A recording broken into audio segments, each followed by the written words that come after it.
Talking about There's also the someone. size. I don't know. I don't know I know. about that. I don't know about that. Let's ask someone about this Jake Paul and Mike Perry stuff. So much more. We got Yuri Prohazic coming in short. Looks like he's already at the gym. This man's always at the gym. He was traveling last week. The one and only King Mo coming to the show. What's up, King Mo? What's up, y'all? What's going on? What's up? What's up, man? How are you? I'm good. Man, Slight's kind of strong. What's up? What's going on? Looks like you're at Good life, ATT. I'm at ATT right now, yeah. He's always at ATT. Always working. So I heard y'all talking about the Mike Perry, Jake Paul thing. Got to hear What you. do you got on it? What do you got? Well, Jake Paul's been boxing for a long time, like for real. Like Yeah. I remember when I lived in Vegas, he was training with Jeff Mayweather and other guys for a while, and Logan was training. He spars with pros at the Prince Rance Boxing Gym in Las Vegas, and he's doing glove boxing. Mike Perry's been doing bare knuckle, which you can grab and clinch and dirty box. But with boxing, all that clinching is gone. Jake Paul is like what 6'2", 6'3", about 200 pounds. Big boy, yeah. Big boy. Mike Perry is 185. Now Mike Perry's gonna be game, but I think as far as boxing is concerned, Jake Paul's the favorite for a reason. Yeah. And with that being said, Jake Paul would stop Mike Tyson. If they were to fight, Jake Paul stops Mike Tyson. Stops him easy. Oh, I agree. I agree. Easy. I agree. So you're a boxing guy. You like love watching boxing. Yeah, big time boxing fan. Big time. Did you watch that Tank Davis Martin fight? Yeah. Yeah. I'm gonna be honest with you. I think Tank looked good, but he looks good versus the right opponents. If you look at his resume, his resume is okay, but a lot of the guys he beat were guys that were coming up, like Leo Santa Cruz, or guys that were already weight drained, or guys that weren't good movers, like Mario Barrios. Yeah. He didn't fight Tevin Farmer for a reason. Tevin Farmer could give him issues back then. And 2018, 2019, or actually before that, Lomachenko was in the mix to fight him, and they said no. Right. With that being said, I think Shakur Stevenson beats him. He could fight like Williams Zepeda, Dennis Baranchik. There are other big names out there that he could fight, but yet for some reason he has yet to fight those names. What do you think about Go ahead. No, go ahead. I was going to say, what do you think about the beef with him and Devin Haney? What does that matchup look like to you? I think that Devin still gives him issues because Devin can move. Devin lost to Ryan Garcia because it's easy to look good for someone that it's easy to lose to somebody that misses weight. Like for instance, in MMA at one point, guys that miss weight end up winning fights because they weren't weight drained. So when Ryan Garcia fought Oscar Duarte the fight before he fought Devin Haney, he missed weight then, winning the 143. Oscar Duarte was undefeated, never been dropped. But this time, Ryan Garcia comes in, stops him, and wins at 143. So the weight is different. Ryan Garcia is really a welterweight, in my opinion. 140 isn't for him. Yeah. I love it. Mo, I was there in Vegas. I was covering the boxing fight. It was electric. It was crazy out there. Benavidez was doing his thing in the co. Yeah. He looked great. He was all busted up. His hands were busted up into it.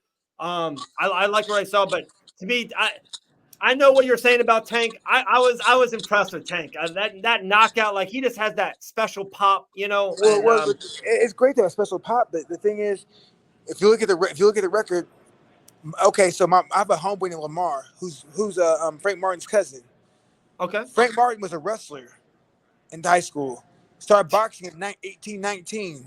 So if you look at experience, there's a huge difference between experience. Leading into the fight, who did Frank Martin beat to earn the right to fight Gervonta? Because arguably he might have lost the last fight versus Haratunian, the Armenian. Right. So he really never truly earned the right to fight someone at that level. No, I feel you. You had something, Maddie? You had next? No, Elle asked the great question. No, all good. Great minds think alike, my friend. I love it. So, Mo, I have to ask. Chatter online talking about bare knuckle and King Mo.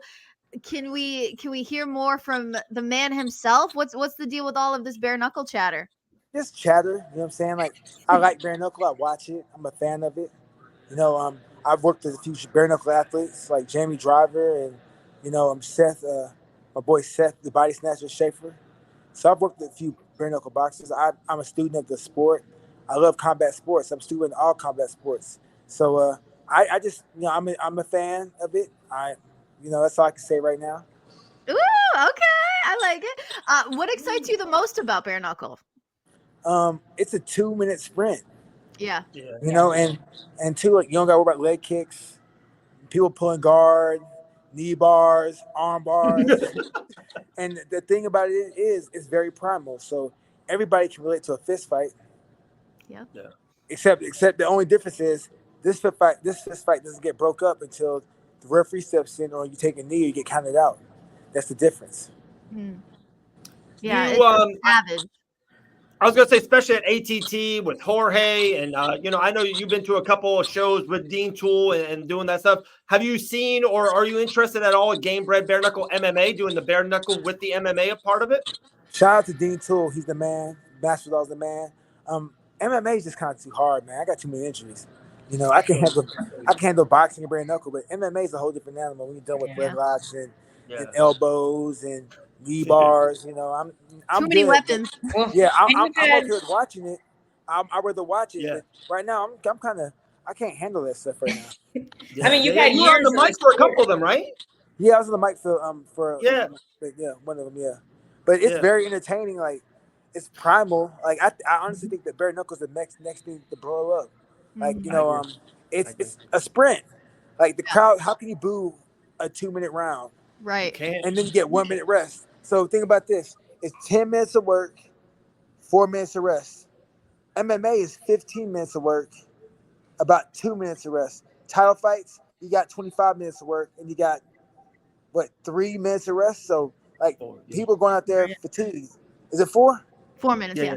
In between 1 to 2, 2 to 3, 3 to 4. Oh, yeah, 4 to 5. Yeah, 4 minutes of rest. So, like, at least with bare knuckle, it's a sprint. You get a minute break to recover, and then you get back to it. Well, I got to ask about this. Tell us the Popeye story in Missouri. What is that about? It wasn't Missouri. It was Mississippi. Mo, do you remember this story? No, I don't remember. Which one?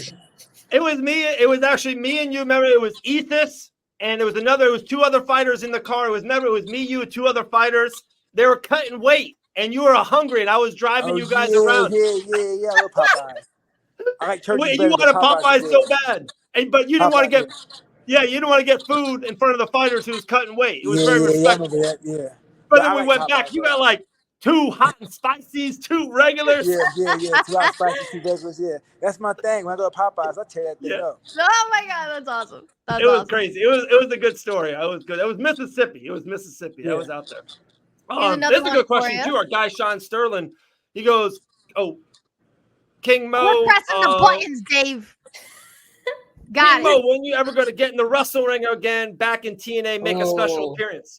I don't know about TNA unless they hit me up, but I like what they're doing. I like the system. I like the Broken Hardys. I still follow pro wrestling, so I like that. I like that whole. I like what they're doing right now. You saw the White Six last night? No, I didn't watch it. I didn't watch it yet, but I heard about it though. Man. Yeah, I heard about it. But I like the fact that Impact is at TNA is back doing some cross promotion with WWE, because that's like originally AEW was doing that, the Forbidden Door with New Japan and with the TNA and other organizations, NOAH, but now the fact that the WWE is open to co-promoting with or cross-promoting with TNA Impact, that's great. It brings more exposure to the athletes. Mo, me and you are in a separate conversation. The girls have no idea what we're talking about, but I love it, brother. With it. I have a pro wrestling question. Oh, let's go now. Kind of. I was just going to say, you're one of the only athletes I think I've ever seen that tried to do, like you did, both careers simultaneously. Like, you chased both at the same time. Like, what was that like? Do you feel like it was difficult to train for both at the same time? It was extremely hard to train for both because, at times I had to go to Louisville, Kentucky to OVW with Al Snow and my boy Trailer Park Trash. Starting Frank Miller, TPT. Yeah. That's my dog. He's my coach. And Eugene, Nick Dismore. I worked with them 3. But then I have to be there for a month and go back to San Jose and train So going back and forth is very hard because like my growth was stunted with the pro wrestling because MMA brought the money, but pro wrestling's fun. And I'm gonna tell you this, it's hard. Oh, it's not easy. It's very, very hard. Hard in the body, and on top of that, it's hard to get over sometimes. Like what I mean by get over is like if you go out there and you wrestle and the crowd's not cheering or booing, you're trash. Yeah. Right. I call it If the they don't Glacier. Remember care. Glacier? Remember WCW? Remember Glacier? Yeah. No one gave a shit. Nope. No one cared. No one cared about him. Yeah. No one cared. Yeah. Hey, you another feel like question. you We had got more our people. injuries? Oh, what else? Oh, I said, do you feel like you have more injuries from pro wrestling or from MMA? Well, oh man, it depends on your style. If you're a high flyer, you're good as done. If you have good people that can wrestle with you and take care of you, you're okay. Yeah. But there's some people out there that don't know what they're doing. They're doing pile drivers and like when you doing the wrong technique, not taking care of you. So it could be. They're both hard, except with MMA, you're protecting yourself.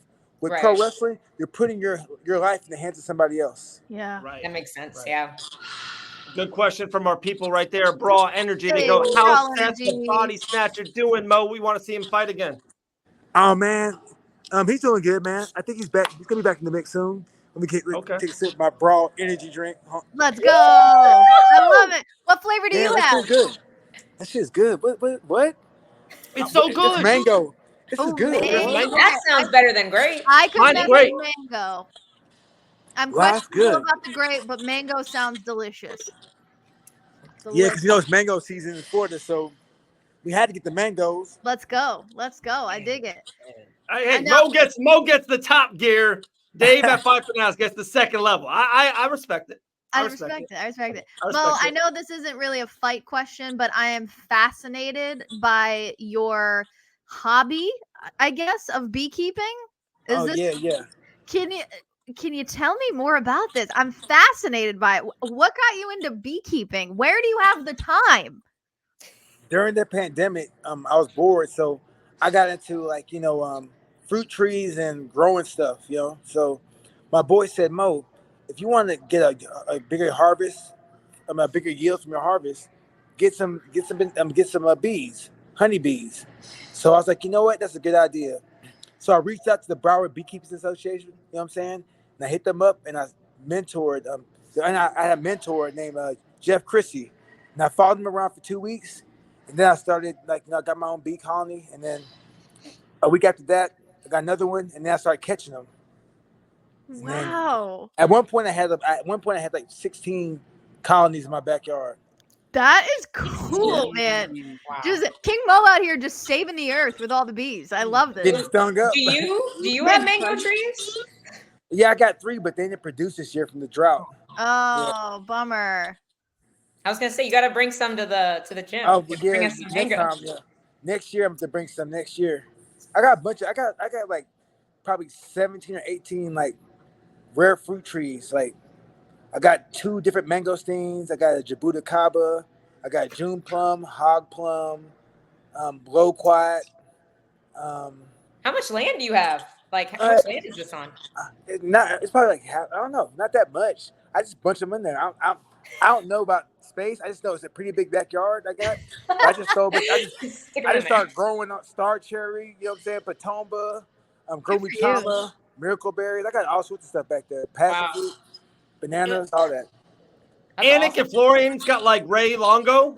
Their man, fight man. We need King Mo on every week. Mo, like we can talk to you forever. Like we talked to you for 20 minutes. We haven't even talked about Yuri yet. Yuri and Alexis in 303. We haven't talked to you. We can talk to you forever, my man. But let's hit on that. Conor McGregor's out. It's like the biggest story in MMA. Everyone knew it was happening. Chandler's off the card. Alex and Yuri takes that spot. Of course, you got history with Yuri in that cage. What do you think about that rematch? I think Yuri's going to get the job done with the revenge factor and knowing what he has to do. Maddie and Elle both think Alex is going to go 2-0 on Yuri. What's your take on it, my man? Well, the thing about Yuri is he's all action, no defense. So with Pereira, you can't afford to get kicked or hit the left hook.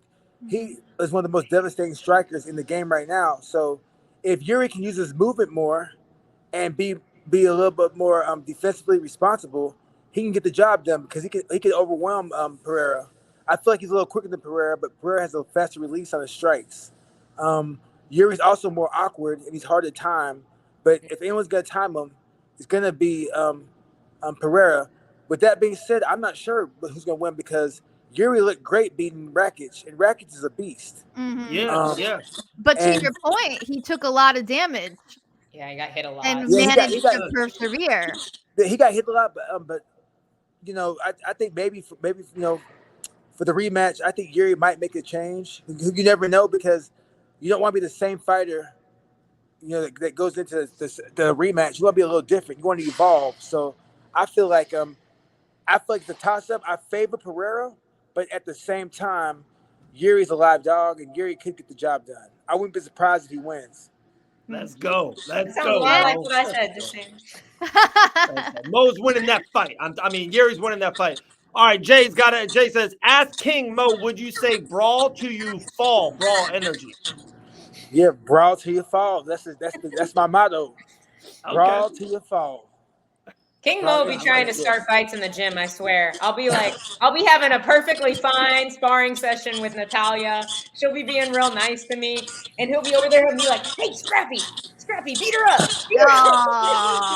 I'm trying to not trying to be mean, but the thing is, like, you know, I'm trying to encourage my athletes to do more and to you know, because with sparring, all I'm thinking about is like, hey, it's a simulation of what you might see in the future fight that you're training for. So go out there and try new things. So I try to encourage Scrappy, who's my Ukrainian pit bull, to try different things. I haven't tried with her striking because a lot of times she's judo heavy, but I'm like, work your striking because there might be a time where you might not be able to take this girl down with judo. You might have to put hands on her and then take her down. So I want them to evolve. Anyone that I'm dealing with or I'm working with, I want to make sure they're a different fighter come the next fight. I like that. Such a good point. I remember there's another King Mo story. He probably doesn't even know this. In Biloxi, Mississippi, Kayla Rocco was fighting. Yep. King Mo was in her corner. And man, I'm telling you guys, it's a beautiful little place in Biloxi. King Mo is screaming at the top of his lungs. All you wanted Kayla was to do is to jab. You're like, jab! Yeah. She was shooting takedowns. I'm like, you're a boxer. I'm like, and two, her corner was saying she wants a box fighter. I'm like, Kayla, give her what she wants. Give her them hands. Yeah, exactly. You're like, jab, yelling at the top of your lungs. That girl can box. Yeah. She's Kayla's got great hands. But she was shooting takedowns and double legs from far out. And I'm like, what are you doing? Are you trying to lose this fight? Yeah, she was grapple. Remember Emily King? Yeah, when she threw hands with Emily, she did work, but then she tried to take her down and she got reversed and swept. Crazy. Mo, we know you're busy, man. We're gonna let you run. We got other stuff on the show. Like I said, hey, we gotta talk to you more often. Anytime you want to come on, we'd love to have you on, man. Any type of fight breakdowns, boxing breakdowns, bare knuckle breakdowns. Holler at me. I got it. Let's go. Let's do it. Let's go. Sounds good, nice brother. Combo. Appreciate your time. David. Yes, sir. All right. Thanks, Coach. There we go. King Mo in the building, man. Much love to him. Dude, he is awesome. He's awesome. He's great. He's like, he knows it all. He's got amazing analysis